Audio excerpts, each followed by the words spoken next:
Basically, just a quick idea. You know how I always tell you guys on my podcast to give up sin? You want to replace the things you do on a regular basis that you want to give up, bad habits, addictions, with something that is good for you instead of just saying, I'm going to give it up, because it takes time since demons will attack your mind to try to make you relapse. So you want to spend that time doing something productive. So let's say you studied software engineering or anything in that sort of tech field. It's just an example. There's many careers, obviously.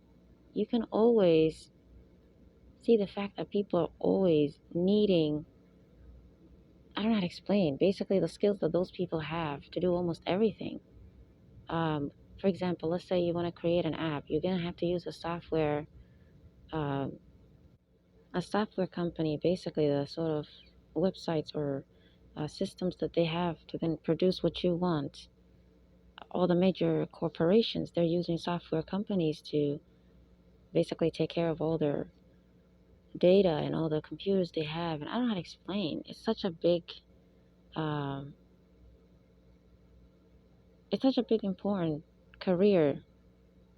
When you're in school, you don't really think their job really does anything, but it really does since we all use the internet. So like that. Or let's say you love cooking, which had nothing to do with gender, obviously. Food is art. And obviously, we all consume it. It's something good. So you might want to be a chef, but you could just learn your own ideas, your own creativity, just what you like. And if it's really nice to eat, well, then you can produce something with that. So look at basically what you like, um, or maybe a skill you have that you're really good at, and you can produce something with that and find a community online that will like that. Almost everything I learn, I have to go online and say something like how to, right? Well, someone made that video that's teaching me how to, whatever the subject is that I'm trying to learn. Okay, that person has a community now, right? They have a YouTube channel, they have a community. So now you have at least some sort of way to connect with others and not sort of be alone or be bored by yourself. And then, right, the thoughts in your head from the demons will tell you, oh, just go to the bar, just go drink. Like that, you have something good to do with your time instead of going to that evil place like a club or bar that God doesn't want you to go to. As I inspire you to give up these sins, look at the things that are more educational or intellectual or academic or skill based that you're good at and actually produce something with it and share it with people. Whether you want to make money from that or not is up to you, but use that as your hobby that you spend time on and share with others. One, so that now you have something to do with your time. Two, it's good for your brain because, right, it's academic or intellectual. Three, it heals you because you feel like you're doing something with your time and you're not alone all day with those thoughts in your head, which are not yours. And then four, you're doing that to benefit other people. It's like you're helping people. If you're doing it for God as well, He's gonna reward you even more. You know, charity is not the only way to do something for God's sake. Almost anything good that you can do to help others is also for God because it's always His creation that you're helping, right? Someone needed that help, someone needed that for their class, and you produced a video teaching them how to do it, and now they succeeded in their class. Like that, you did a good deed. So God blesses you for those things as well. Your time is precious. And then the last, I don't know what number I was on, maybe five or six. The last reason would be that it can turn into one day a passion or a career that maybe you can build a company from. Like that example, let's say you learned a career in tech or software. Okay, basically now you might take that YouTube channel you created where you have a nice big community now, right? All these people subscribe to you, they're learning from you. You get to come home from your work or the times that you have nothing to do, like the weekends, instead of, not knowing what to do with your time or going to sinful places. Now you're in that um, comfortable environment in front of your computer, producing content and uploading it on YouTube, and people are learning from you now. All the things you learned in school that you thought you have to throw away your degree now, there's nothing to do with because maybe you just have a regular job. Especially now in COVID, people are going to struggle to get the type of job they wanted. That's what I'm saying. Use your skills, whatever you learned, and make videos teaching people how to do that. So now that, right, since it's a big community, maybe who knows, maybe you'll made a lot of money from it. either people might reach out to you and want to give you a big job now, or you could use that to even look for the job you want and use that as your sort of right resume to show the employers, look, I have this skill base and you can actually see me showing it.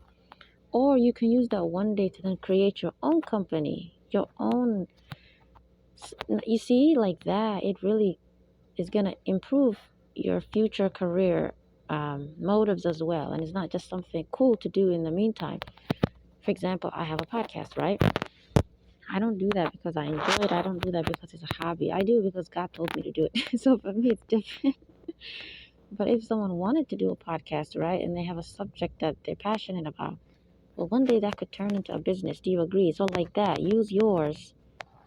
You're going to really benefit from having a community online. This idea came up to me because right now I'm trying to do something, and I'm going to tell you what it is. I went on YouTube and I typed in how to, and then etc., whatever I'm trying to learn. And I just realized, wait a minute, these people have a big community on YouTube, right, who are teaching me something, and they're just regular people like me who I went to school and learned something, or maybe they just learned it normally. And usually they're teaching us how to use the internet or how to use certain apps or whatever. So they're really going to be in the software area, software tech, etc.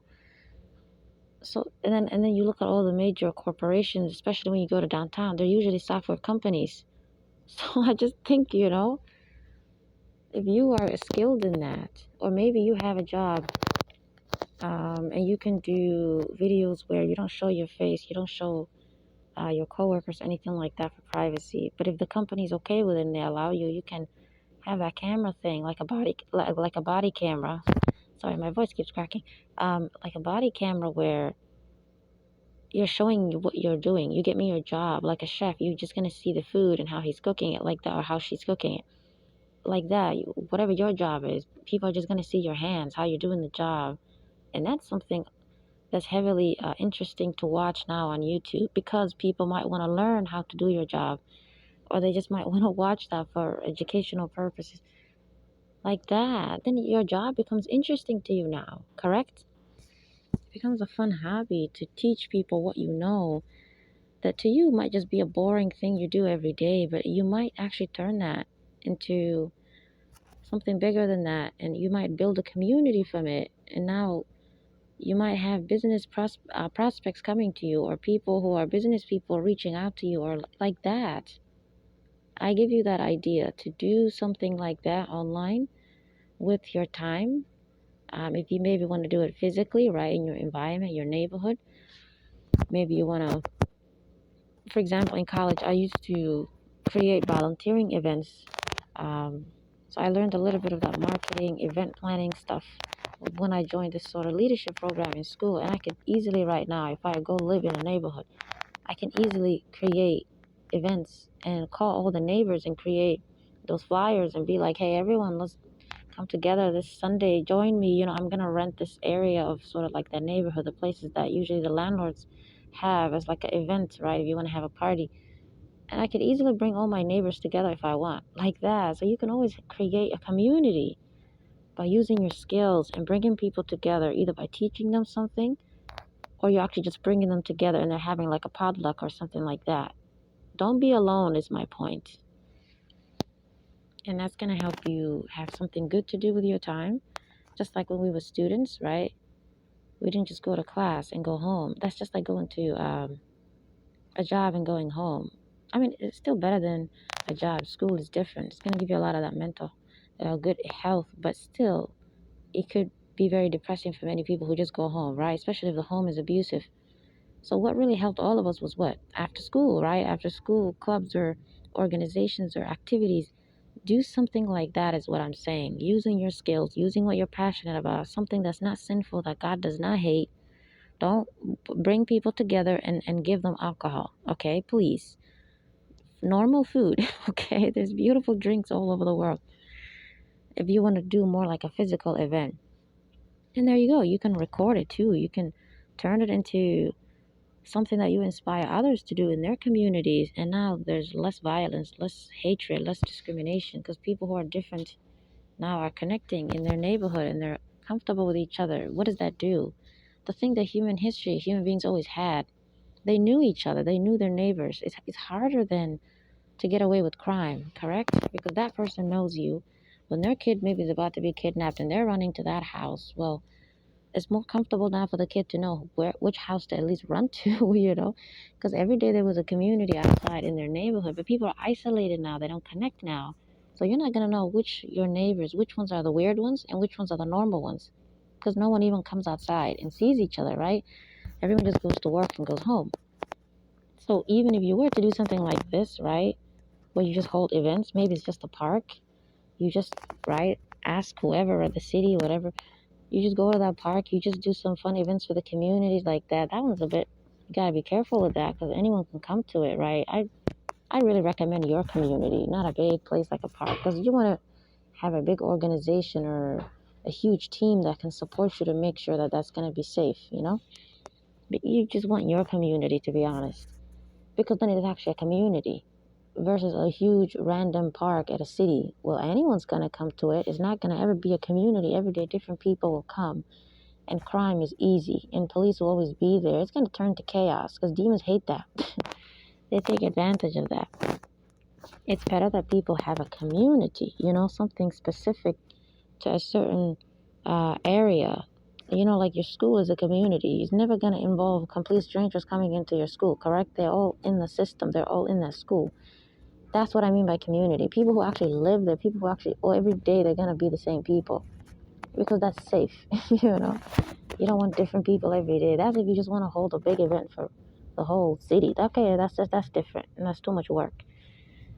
I want something easy and comfortable and safe for you where you can recognize the people. So your neighborhood basically is a good idea. Your neighbors is a good idea if you live in an apartment. Okay, there was someone who was making noise around me to distract me, so I forgot what I was gonna say, but basically that is going to, oh yeah, so as I was saying, you can record it and put it on YouTube too, like the sort of events that you do in your neighborhood. You don't want to make them uncomfortable, expose them. It's just what I said. You don't show their face. You're just showing the body cam, but the way it only shows the events, like what's happening, just people moving around and stuff. It doesn't ever show their face. There's a way to, right, use a camera that does that in a way that you're putting the direction of the angle of the camera in a way that it's not really recording the people's faces. Because you know what I mean. Sometimes it doesn't matter, and sometimes it does. It's public, obviously. People can see it, no big deal. Yeah, but you probably don't want your neighborhood to have weirdos watching it and being like, "Oh, they do something there every day. I recognize the people." Like, you decide. You know what I mean? There's obviously a safe way to record. You bringing people together in your neighborhood, right, and not make it uncomfortable for all the people there who may not know you're recording them like that. It depends. So be safe with that. But you can always, right, record what you do, right? Just like the body camera showing your hand, preparing the party stuff, the food, stuff like that. People are just going to see your hand and the lower angle of the camera, just people coming, taking the food, just their hands like that. That's nice. You're not showing their face or anything. I would recommend that. And then if you put that on YouTube, for example, now that inspires others, or maybe that's just how you connect and show that you're an event planner. I'm not saying do that to show people, right? I mean, do that because maybe then you're showing your skill, right? That you're planning events, you're bringing people together, and now you're going to connect with similar people. Employers or others or businesses, whoever you want to connect with can see that skill now, like that. So I inspire you to use your skills and use it to create a community. And be careful, obviously. Evil and criminal, weird human beings are everywhere. Be smart and protect the community, obviously. And always pray every day before you start this sort of class that you're teaching online or the community that you're bringing together. Always pray first to God for protection for everyone and in the environment and the situation. And I will upload prayers, inshallah, even though I'm taking so much time. And then start and just have fun. So, for example, a lot of you just have computers in your home. You just have laptops. Use that equipment to record this stuff. Like whatever a software engineer, student studied. You studied computer science. There's so many names. tech is really complex for many people. I personally love that field, but it's not something that I could ever want to sit down and listen to for hours. It's kind of boring to me. So there are people who, because it's boring to them, they're right. It's gonna be them who might want to learn something from you because they don't want to learn it themselves. It's kind of gonna. How do I explain? You might be good at something, but it seems boring to you. That type of way. So then someone who can make it easy for someone like that, right? You make it easy. You make it quick. You get to the point. You can be that teacher. As long as you were a student, know that you're always now a teacher. Because that sort of concept of teacher today is not what God originally designed, right? You go to school for 4, 5, 10 years. That's not what God ordained a teacher to be. That's just human beings, the systems they created. But teacher really means once you were a student, right? You learned something. As long as you learned it, now you're actually the teacher, just so you know. You can teach it now to others. So be a teacher in the subjects that you studied and things that you're good at, or maybe the job you do, and make content online and create a good community. I don't mean just random people who subscribe and watch it. I mean like a really good community. Connect with people, find the good ones. There's always trolls and weird ones. And now you have that sort of social, right, life to some degree online. Don't just sit there reading their comments, and you don't want to become a robot yourself, just reading comments all day. Some of them are trolls, which means demons are possessing them and they're crazy, usually very mentally ill, and they just come and say random things, or they say something that makes it seem like they're complimenting you and they're actually trying to get into your head. I don't want that for you. I mean a really good community, people who maybe you can do lives with, and maybe you can all chat and say, hey, just polite, professional, no personal stuff. Or you don't have to see their face, but just at least it's a community. You do things together that are positive. Maybe you all pinch in $1 and it goes into a good charity that you know is safe and really helps people. Because a lot of the money that people put into organizations now, the charity is going into criminal companies, that do trafficking and weird stuff. You don't know where money is going now. So that's just an idea. I don't recommend that for you. I just want you to have a community. I don't want you to be alone and just go to work and come home, go to work and come home, because that sort of loneliness, the devil is going to use that to then tell you to go to a club or bar, and I want you to give that up. But how are you going to give it up? You need a replacement. These are ideas. Okay, take care of yourselves.